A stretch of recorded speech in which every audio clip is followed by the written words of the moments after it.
The transport ship Horizon's Edge moved slowly through the pale orange sky of Valor Prime. Below it, the capital city stretched out like a carved jewel, towers of white stone rising high into the air, bridges connecting them like silver threads, and streets filled with tall, graceful beings who moved with quiet dignity. Everything about this world said one thing clearly: we are ancient, we are proud, you are guests here. Inside the ship, Nathan Cole sat near the small window and looked down at the city. He was 32 years old, not very tall, with dark brown hair and calm eyes. He worked as a xenobiologist, which meant his whole job was to study life on other worlds. He had visited 4 alien civilizations before this one. Each time, he carried the same thing with him: a genuine curiosity and a habit of listening more than he talked. His supervisor back on Earth used to say that Nathan could make anyone feel comfortable in about 10 minutes. Nathan never thought much of that. He just liked people, all kinds of people. Across from him sat Dr. Laura Finn, the mission lead. She was sharp, organized, and very good at reading a room. She had a folder open on her lap and was going over the briefing notes one more time, even though she had already read them 4 times on the journey. That was Laura. She prepared until there was nothing left to prepare. "Remember," she said without looking up, "the Valori greet guests with silence first. Do not speak until the Queen acknowledges you. Do not offer your hand. Do not make direct eye contact with any member of the royal family unless they look at you first. And please, Nathan, do not ask anyone what they eat." Nathan smiled. That was one time. It caused a diplomatic incident on Briva Station. They laughed eventually. Laura finally looked up. "The Valori do not laugh, Nathan, not in public, not with strangers. This is not Briva. This is one of the oldest civilizations in this region of the galaxy. They have more history than we have had written language. So today, we are calm, we are respectful, and we are boring." Nathan nodded. Calm, respectful, and boring. Got it. The ship landed at a wide stone platform at the edge of the royal district. 4 Valori guards were already waiting. They were tall, nearly 2 meters, with smooth silver-gray skin and long limbs that moved with slow, controlled grace. Their eyes were a pale gold color. They wore dark ceremonial robes and carried thin ceremonial staffs. They did not smile. They did not wave. They simply watched as Nathan and Laura came down the ramp with their small crew of 3 others. One guard stepped forward and spoke in clear, translated standard. "The Queen receives you. Follow without delay." They walked through wide corridors of white and pale blue stone. The ceilings were high. The air smelled faintly of something clean and mineral, like rain on cold rock. Other Valori moved through the halls, but none of them looked directly at the human visitors. They gave them space, watched from the edges, and spoke to each other in low tones. Nathan noticed all of it. The way the Valori carried themselves, the way even the servants moved with a kind of quiet dignity. There was no rushing here, no noise. Everything had a measured quality to it, like every single movement had been thought about first. They were brought into a large reception hall. The floor was made of smooth, dark stone polished to a mirror finish. At the far end, on a raised platform, sat the Queen. She was older, her silver skin a shade lighter than the guards, with faint patterns along her neck and hands that Nathan recognized from his research as age markings, signs of long life and high status. Beside her stood several members of the court, advisors, nobles, attendants. And then there was the princess. She stood slightly apart from the others near the left side of the platform.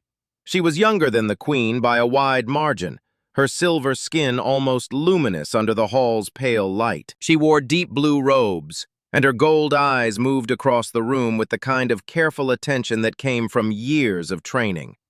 She looked at everything. She missed nothing.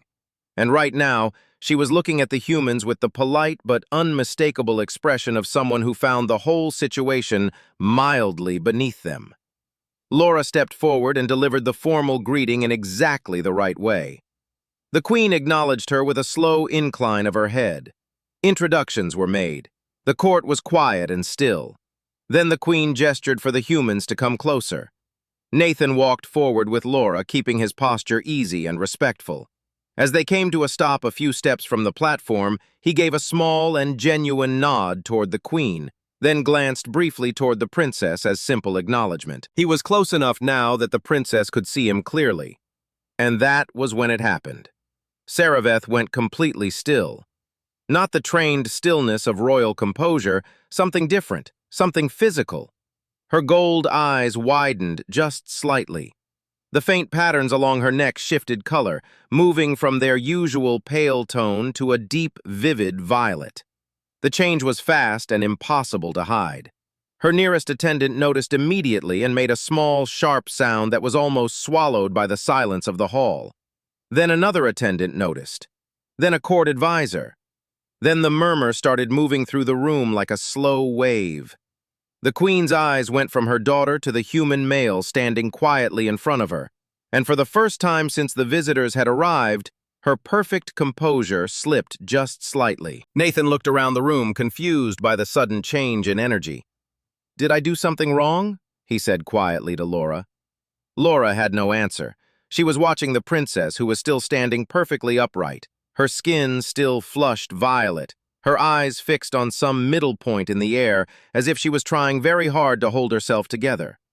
Something had just happened in this hall, something none of the briefing notes had ever mentioned, and from the look on every Valori face in the room, it was something that had never happened before. The hall was not quiet anymore. It was not loud either. The Valori did not shout or rush, but the energy in the room had shifted completely, like the air before a storm when everything goes still in the wrong way. Attendants moved in close to the princess. Two advisors stepped toward the queen and spoke to her in low, rapid tones.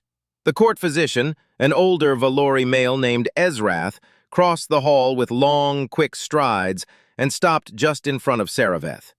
He looked at her neck, at the deep violet patterns still visible there, and his expression went from professional concern to something much harder to read. Laura leaned close to Nathan and spoke very quietly. "Do not move. Do not speak. Just stand still."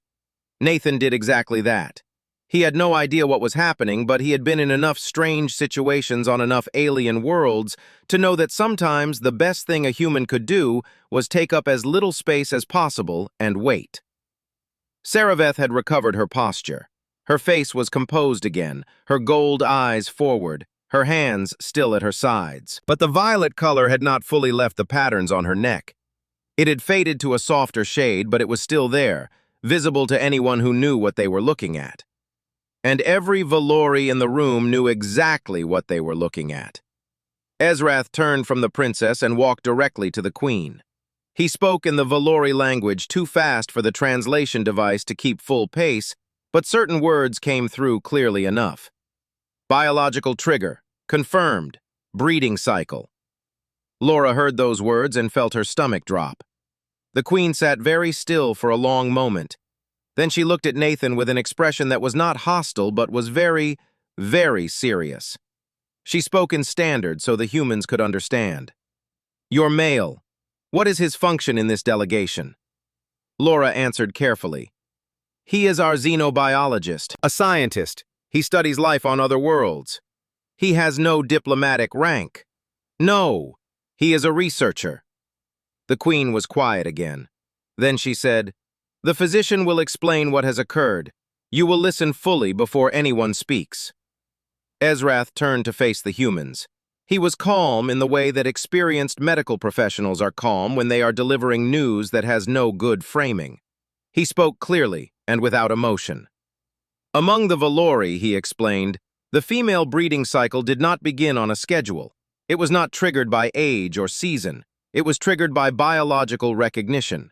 When a Valori female encountered a being whose genetic and biochemical profile matched certain deep compatibility markers, her body responded automatically. The patterns on the skin changed color. The cycle began. It could not be faked, and it could not be forced.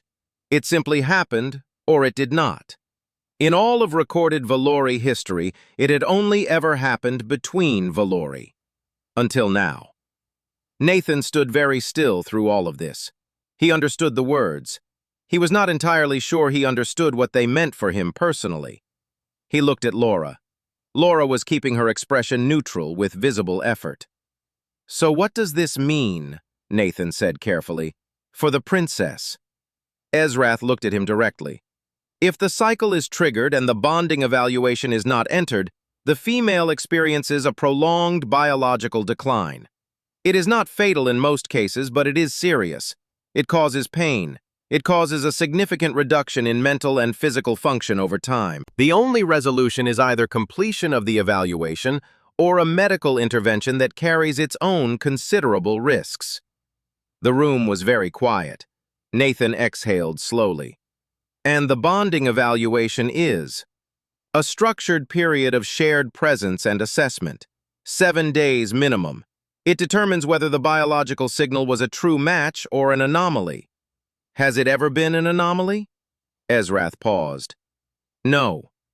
One of the council members, a tall Valori with sharp features and cold gold eyes, stepped forward. His name was Lord Vamos, and Laura recognized him from the briefing notes as the head of the High Council. He spoke in standard with crisp precision. "This is not a matter that requires extended discussion. The creature triggered a biological response through proximity. That does not constitute a valid event. The princess is of royal blood. The idea that a human male could represent a genuine compatibility match is not scientifically credible. We will pursue medical intervention immediately, and this delegation will continue as scheduled." Saraveth spoke for the first time since it happened.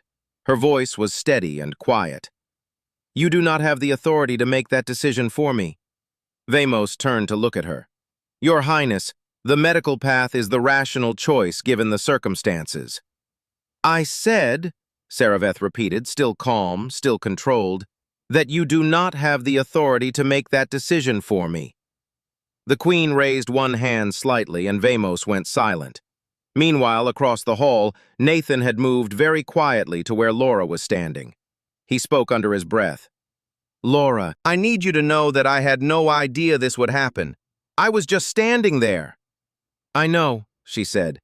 "I do not want to cause problems for anyone." "I know that too. What do we do?" Laura thought for a moment. "We do not panic.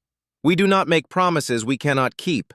And I am going to find every piece of the Lori legal and cultural text I can access tonight, because there has to be something in 7,000 years of written history that covers an unusual situation." Nathan looked across the room at the princess. Saraveth was not looking at him. She was looking at the middle distance again, composed and unreachable, a perfect image of royal control.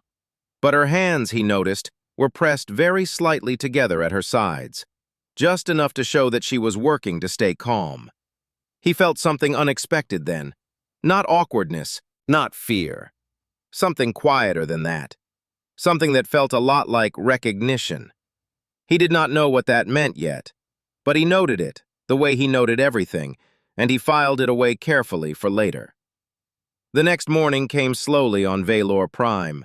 The sky turned from deep black to a pale shade of gold before the sun fully rose, and the city below the guest quarters was already moving with quiet, measured activity. Valori did not sleep long. They rose early and began their days with ritual and routine. By the time Nathan was awake and standing at his window with a cup of something warm that the attendants had brought, the streets were already full. Laura knocked on his door at the 7th hour exactly. She came in with a data pad in one hand and the expression of someone who had not slept much, but had used the time well. She sat down at the small table and pulled up her notes. "I found something," she said. "In the older texts, there is a provision, written about 4,000 years ago, that addresses situations where the breeding cycle is triggered under what the text calls irregular circumstances. It does not define irregular very clearly, but the provision states that in such cases, the evaluation period cannot be forced to move faster or slower than the natural pace. It has to unfold at the pace of the two individuals involved. Neither the council nor the royal family can accelerate it or shut it down externally without the consent of the female. Nathan sat across from her. So Vamos cannot just overrule it. Not legally, not according to their own ancient law, and the Valori take their old law very seriously. It is one of the things they are most proud of. Their legal continuity goes back further than most civilizations have existed. Nathan was quiet for a moment. And what does the evaluation actually involve? Shared time, conversation, presence. The texts describe it as a period where the two individuals simply exist near each other and allow a natural understanding to develop. It is not romantic in the way humans might think of it. It is more like a deep observation. Both parties are supposed to see each other clearly, without performance. Nathan looked out the window. She does not want this. She does not want to want it, Laura said carefully. Those are different things. A knock came at the door. One of the royal attendants stood in the hall and informed them that the princess had agreed to begin the evaluation period that morning. The Queen had formally approved it. Lord Vamos had formally objected. The Queen had formally ignored his objection. The first meeting was to take place in the eastern garden of the palace. Nathan arrived before Saraveth did. The garden was a long, open space with low, pale stone walls and rows of plants that he did not recognize, with silver leaves and small flowers that were a color somewhere between blue and gray. The air smelled clean. Water moved somewhere nearby, hidden behind a screen of tall reeds. He sat on a low bench and waited.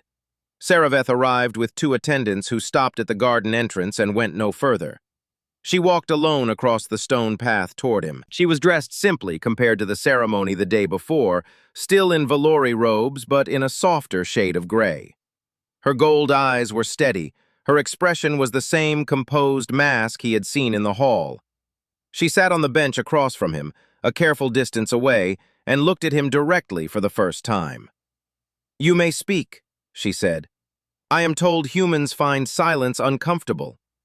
Nathan considered that for a moment. "Some do. I actually like silence. But I am happy to talk if you want." She seemed mildly surprised by that answer, though she did not show it in any obvious way. Just a very small shift in her expression, there and gone quickly. "What do you do?" she asked. "Specifically, as a scientist." "I study living things on worlds that humans have not visited before. The way life adapts to different conditions. The way completely different species can end up developing similar solutions to similar problems. I find it interesting that life, no matter where it appears, tends to move toward certain things. Warmth, connection, pattern." Saraveth was quiet for a moment. "You came here to observe us." "I came here to learn," Nathan said. "There is a difference. Observation is passive. Learning means you allow what you find to change how you think." She looked at him for a long moment. Then she looked away at the silver-leafed plants beside her. "Tell me about your world," she said. It did not sound like polite conversation.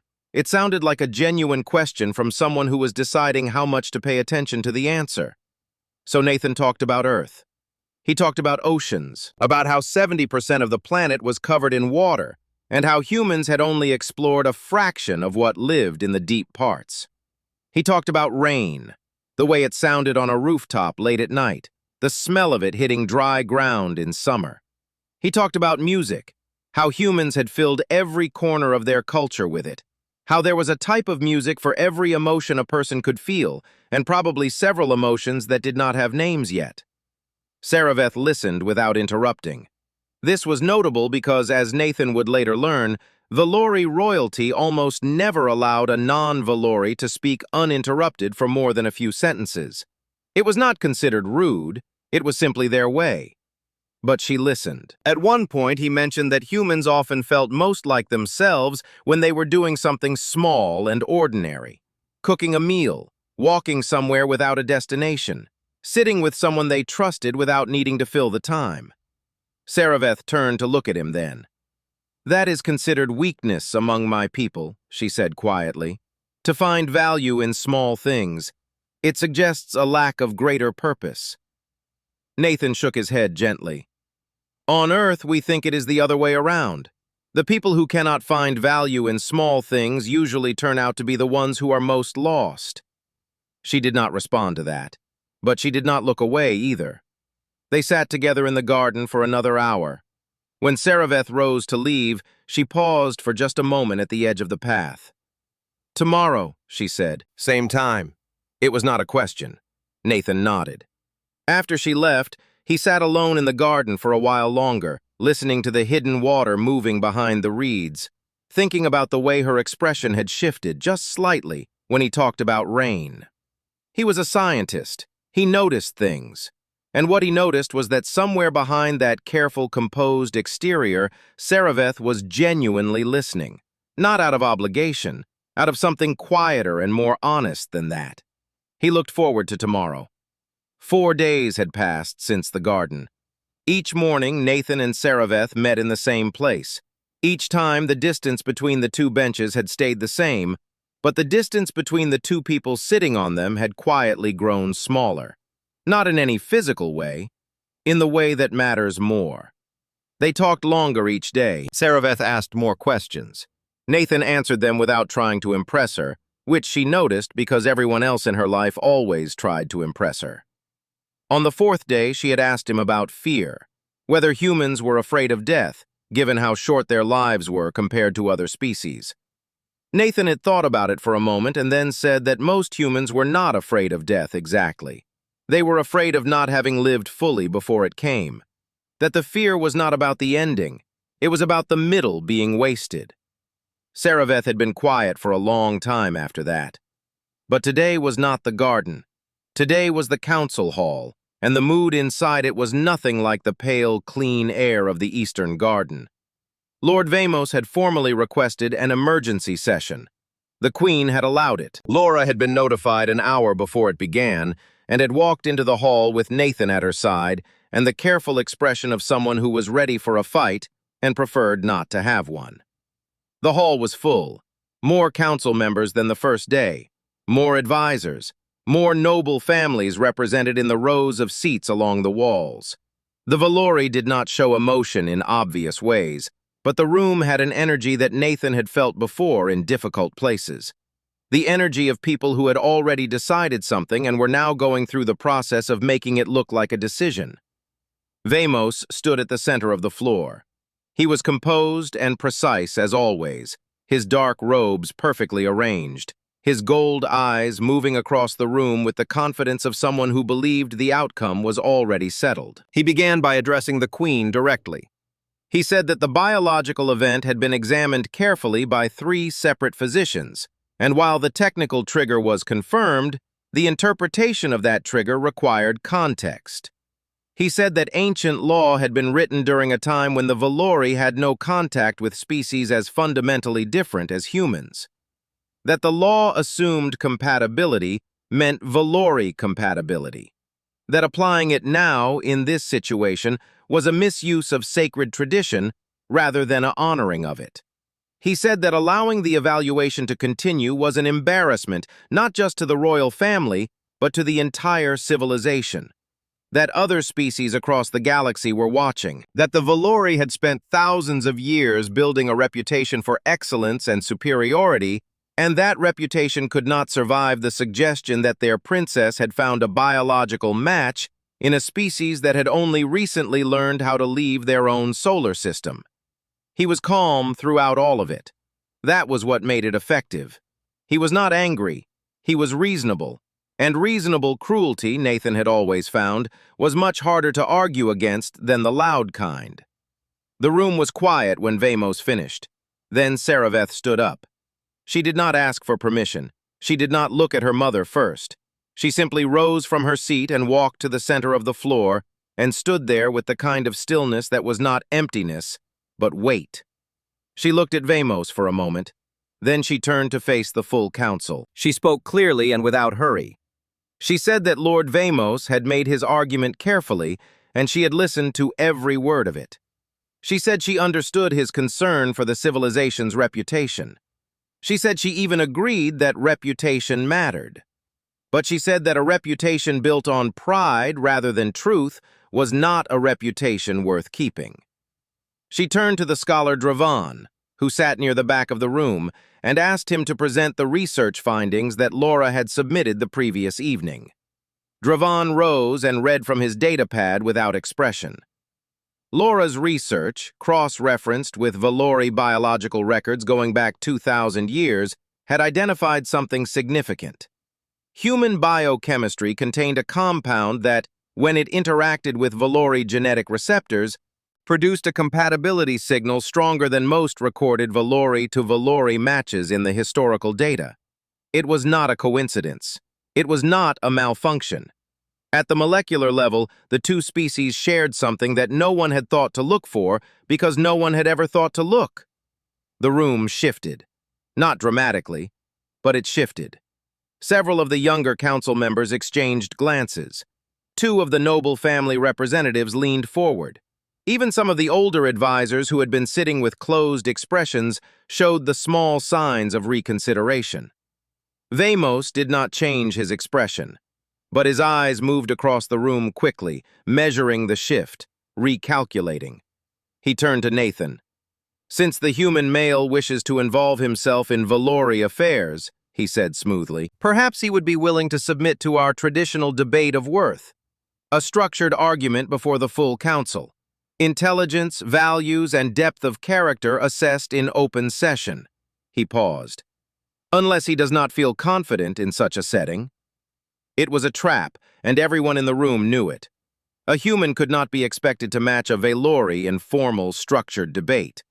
Vamos was not looking for a fair contest. He was looking for a public demonstration of inadequacy. Nathan looked at Vamos for a moment. Then he looked at Saraveth. She was watching him. Her expression was composed, as always, but her eyes held something he had not seen in them before. Something that was not quite worry, but was close to it. He turned back to Vamos. "I will participate," Nathan said quietly. "Not to prove anything, but because your culture deserves that respect, and I am willing to give it." Vamos smiled for the first time. It was not a kind smile. The debate was set for the following morning. Laura pulled Nathan aside the moment they left the hall and told him in a very direct voice that she needed him to understand exactly what he had just agreed to. He nodded. He understood. That evening he sat alone in the guest quarters for a long time. Not anxious. Thinking. There was a difference. Outside the window, the city of Valor Prime moved through its quiet evening rhythms, ancient and proud, and completely certain of its own greatness. Nathan thought about what Saraveth had said on the second day in the garden, about small things being considered weakness among her people. He thought about what he wanted to say tomorrow. Not to win, just to say something true. Sometimes he had found that was enough. The morning arrived gray and still. Nathan stood at his window for a while before getting dressed. The city below was already moving, but he was not really watching it. He was thinking about what he wanted to say, and more importantly, about how he wanted to say it. Not for performance, not to sound impressive, just to be honest in a room full of people who had already decided he was not enough. Laura came by early. She did not bring advice this time. She just handed him a warm cup, sat across from him, and said, "You know what you are doing. Trust that." He nodded. That was all he needed. The council hall was more full than it had ever been. Word had spread through the palace and beyond it. Valori from the noble districts had come. Advisors who had no formal reason to attend were present anyway. Even some of the younger palace servants stood quietly along the back walls. Everyone wanted to see what a human would do when placed at the center of a Valori formal debate. Lord Vamos stood on one side of the floor. Nathan stood on the other. The queen sat above them both on the raised platform. Saraveth sat beside her mother, her posture straight, her hands still, her gold eyes forward. Drevon read the formal rules of the debate aloud. Each speaker would address 3 questions put forward by the council. The questions were designed to assess intelligence, depth of values, and understanding of what made a civilization worthy of respect. After both speakers finished, the council would assess. There were no points, no timer. The assessment was qualitative, based on the judgment of those listening. Vamos went first. He was exceptional. There was no other word for it. He answered the first question about the nature of true intelligence with a structured argument that drew on 4,000 years of Valori philosophy. Every sentence was precise. Every reference was accurate. He spoke without hesitation and without filler. He was exactly what a Valori debate champion was supposed to be. The second question was about the foundation of a civilization's worth. Vamos spoke about legacy, about continuity, about the responsibility of advanced species to maintain standards that lesser civilizations could aspire toward. He was careful not to name humans directly. He did not need to. The third question was about connection between different kinds of beings. Vamos said that genuine connection required a foundation of comparable development, that reaching across too wide a gap did not create real understanding. It created dependence and imbalance. He said that the kindest thing a superior civilization could do was maintain honest distance. He finished and stepped back. The room was respectful and quiet in the way it gets when something has been done very well. Then Nathan walked to the center of the floor. He stood there for a moment without speaking, not from nerves, just to settle himself. Then he began. He said that he was not going to argue with Lord Vamos on philosophical terms because Vamos knew Valori philosophy far better than he ever could, and he was not going to pretend otherwise.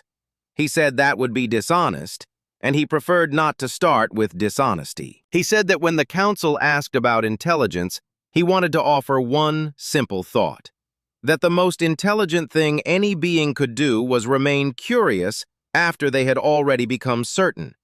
That certainty, real, deep certainty, was the place where most minds stopped growing. And a mind that stopped growing, no matter how much it already contained, was in a quiet kind of trouble. Some people in the room shifted. A few of the younger council members looked at each other. Nathan moved to the second question. He said that the worth of a civilization was not something he could measure from the outside, but he could say what worth looked like from where he stood. He talked about a Valori servant he had seen on the second day, an older female who carried a heavy tray across a long corridor alone. 3 younger attendants had passed her without stopping. Then a fourth one, very young, had turned back and helped her without being asked and without looking around to see if anyone noticed. Nathan said that he did not know the name of that young attendant, but he thought about her more than anyone else he had met on Valor Prime. He said that was worth. Small, unobserved, not recorded anywhere, but real. The room was very quiet. He came to the third question. He said that Lord Vamos was right that connection across a wide gap was difficult. He agreed with that completely, but he said that difficult was not the same as wrong. He said that every meaningful thing humans had ever done had been difficult first, that the gap between different kinds of beings was not a reason to stay separate. It was the whole point of reaching out, because what came back across that gap, if both sides were honest and patient, was something neither side could have built alone. He stopped. He looked at the floor for a moment, then he looked up. He said that he had not come to Valor Prime looking for anything other than understanding, that he still was not looking for anything more than that, but that in a few short days he had met someone who asked better questions than almost anyone he had ever known, who listened when she did not have to, and who stood up in front of her own council and chose truth over comfort. He said he did not think that was weakness. He thought that was the bravest thing he had seen in a long time. He stepped back. The room stayed quiet for longer than it had after Vamos finished. Then, from the rows of noble seats, one of the younger council members placed both hands flat on the table in front of him. It was, Laura would later learn, the Valori gesture for witnessed and accepted. A moment later, another council member did the same, then another, then several at once. Vamos stood very still. His expression did not break, but something behind his eyes did. He looked at the room and understood what was happening, and there was nothing left for him to do. The Queen spoke. She said the debate was complete. She said the evaluation period had produced its result. She said that the decision, as it had always been, belonged to her daughter alone. Every eye in the room moved to Saraveth. Saraveth stood. She did not look at Vamos. She did not look at the council. She walked down from the platform across the smooth, dark floor and stopped in front of Nathan. She looked at him for a moment with those steady gold eyes. "You did not try to win," she said quietly. "No," he said. "Why?" "Because winning was not the point. You were." She was silent for a moment. Then she said, "I would like to continue, slowly, honestly, as equals." Nathan smiled. It was a small smile, the kind that meant something real. "I would like that too." They walked out of the hall together, side by side, not touching, not performing anything for the people watching them. Just two people beginning something that neither of them had planned, and both of them had somehow already trusted. Laura watched them go and quietly released a breath she had been holding for 5 days. Behind her, Drevin was already drafting the framework for a new diplomatic agreement between humanity and the Valori, one born not from negotiation, but from something older and simpler than that. Outside, the city of Valor Prime moved through its morning under a sky that was turning from gold to a clear, open blue. And somewhere in the eastern garden, the silver-leafed plants were catching the early light, and the hidden water was still moving quietly behind the reeds, the same as always, steady and unhurried, the way good things tend to be.